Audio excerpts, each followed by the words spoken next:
India में ऐसी ऐसी चीज़ें होती हैं जो बाहर कहीं सुनने को नहीं मिलती। डेवलप्ड और डेवलपिंग कंट्री में हमेशा यही डिफरेंस रहता है। अब कारवे का एग्जांपल ले लीजिए। कारवे स्टॉक ब्रोकर 2019 में बंद हुआ था। बहुत हज़ारों करोड़ रुपए का 2300 करोड़ रुपए का इसके आगे एक इशू आया था, किसने कुछ हेर-फेर किया है। बंद कर दिया गया था इसके ऑपरेशंस को, लेकिन आपको हैरानी होगी कि आज तक इसके खिलाफ ना ही किसी इंस्टीट्यूशनल ना ही किसी रिटेल इन्वेस्टर ने केस ठोका है। मतलब जो लोगों का लाखों लोगों का पैसा अटका पड़ा है, उनका कुछ चल रहा है, लेकिन ऐसा नहीं है कि सबको पैसा मिल गया।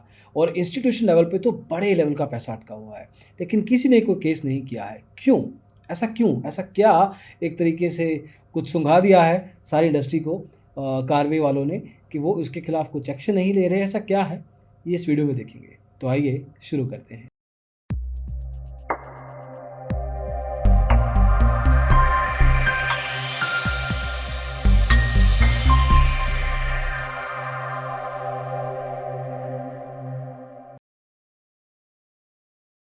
तो दोस्तों, इसका एक सिंपल आंसर है। इनके ग्रुप चेयरमैन हैं जिनका नाम है सी पार्था सारथी।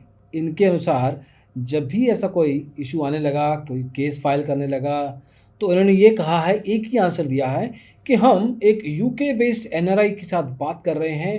वो सारा का सारा डेटा जो कंपनी का है, एक तरीके से जो भी कंपनी बेचना चाहती है, वो करीब 1000 करोड़ रुपए में खरीदने वाले हैं और वो 1000 करोड़ रुपए से हम आप सबके पैसा चुकता कर देंगे। लेकिन अगर आपने अभी हमारे खिलाफ केस कर दिया, तो एक तरीके से वो जो डील है 1000 करोड़ रुपए की, ये दिक्कत में आ जाएगी और इसका कुछ होगा नहीं। उसमें आपका भी नुकसान है कि आप अपने जो पैसे हैं आपको नहीं मिलेंगे। तो अभी के लिए आप केस हम पे मत कीजिए। मेरे तो हिसाब से बहुत ही अच्छा तरीका सोचा है। अगर ये सच है दैट इज़ ग्रेट, पर अगर सच नहीं है तो बहुत बढ़िया, बहुत अच्छा खेल गए। इनके जो सीईओ हैं अमित चतुर्वेदी जी, ग्रुप सीईओ, इन्होंने भी कारवे से रिज़ाइन मार दिया था, छोड़ दिया था। और जब इनसे पूछा गया रिसेंटली मिस्टर पार्था सारथी से, तो उन्होंने कहा 1 महीने के अंदर या शायद उससे पहले ही ये सारा का सारा डील हो जाएगा और आपको सारे पैसे मिल जाएंगे। मनी लाइफ एक मैगज़ीन है, ऑनलाइन मैगज़ीन है जो इस तरह की चीज़ें लेके आती रहती है। उनके अनुसार उन्होंने जब बात की, तो एनएसई से पूछा गया कि आपका क्या कहना है? कारवे तो ये कह रहा है कि उसका कुछ डील चल रहा है। तो एनएसई ने भी यही कहा कि जी हाँ, हमें भी यही कहा है और 1 साल से यही आंसर देता आ रहा है, लेकिन हमने तो इनके डीमैट और ट्रेडिंग अकाउंट बेच दिए हैं। इसका वीडियो हमने आपके लिए लेके आए थे, हम भी तब भी लेके आए थे। तो हमने ये सारे डीमैट अकाउंट और ट्रेडिंग अकाउंट कुछ लाखों करोड़ों रुपए में बेच दिए हैं और हमने तो अपना पैसा निकाल लिया है। अब पता नहीं वो एनआरआई जो यूके का है उसको क्या देने वाले हैं, क्योंकि डीमैट और ट्रेडिंग अकाउंट तो अब आईएफएल और एक्सिस सिक्योरिटी संभाल रहे हैं। तो देखिए, कुछ ना कुछ लोचा है, कहा कागज़ों पे कुछ और जा रहा है, रियल लाइफ में कुछ हो रहा है। और दूसरी तरफ एक चीज़ और अच्छी बात ये भी है इसमें कि एनएसई ने 25 लाख से, जो आईपीएफ इन्वेस्टर प्रोटेक्शन फंड होता है, जो 25 लाख रुपए तक का आपका एक कवरेज होता है स्टॉक मार्केट में, मतलब अगर आपका ब्रोकर बंद हो जाए तो थोड़ा टाइम ज़रूर लगेगा, लेकिन 25 लाख रुपए की तक की आपकी जो इन्वेस्टमेंट है ट्रेडिंग अकाउंट की, वो आपको वापस मिलेगी ही मिलेगी। ये रूल है। तो अगर इस पे भी अलग से बताया हुआ है हमने वीडियो में, तो ये चीज़ ऑलरेडी शुरू कर दी गई है और करीब 2300 करोड़ रुपए सेटल हो चुके हैं, जो कि करीब 2.35 लाख करोड़ रुपीस का टोटल, रादर 2.35 लाख इन्वेस्टर्स को ये 2300 करोड़ रुपया दिया गया है।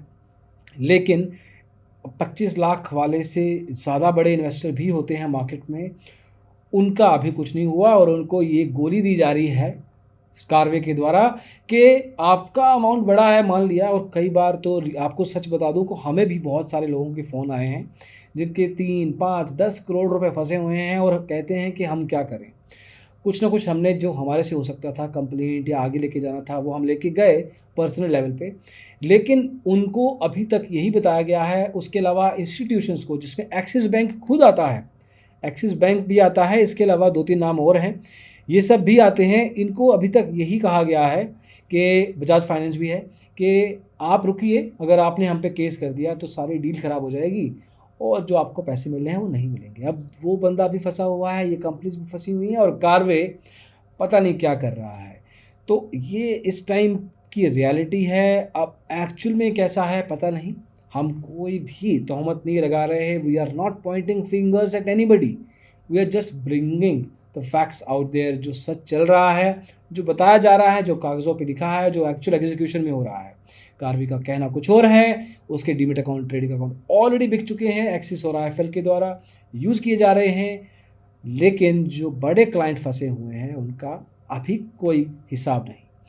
तो दोस्तों, ये सब चलता है मार्केट पे और आपको बताना हमारा काम है और यही हमने इस वीडियो में किया। और भी एक चीज़ बताते जाने से पहले कि कार्वी की और भी बहुत सारी कंपनीज हैं जो सेबी के अंडर आती हैं, लेकिन सेबी उसके भी ऊपर कुछ नहीं कर रहा कि वहाँ से पैसा निकाल लें। देखिए, तरीके बहुत होते हैं, बट करना या नहीं करना ये एक चॉइस है और वो चॉइस अभी नहीं ली जा रही। एनीवे, जो भी होगा आपको ज़रूर बताएंगे आगे चल के क्या होता है। और स्टॉक मार्केट में आपको आंखें खुली कान खुले रखने हैं, ये ध्यान देना है कि क्या चल रहा है मार्केट में। ऐसी चीज़ें जब होती हैं, अगर आप इन्फॉर्म्ड रहेंगे, आपको पता रहेगा कि एक्चुअल में रियलिटी क्या होती है, तो बहुत इन्फॉर्म्ड डिसीजन लेंगे आप। अभी के लिए दोस्तों बस इतना ही। थैंक यू सो मच इस वीडियो को देखने के लिए। Take care, bye bye.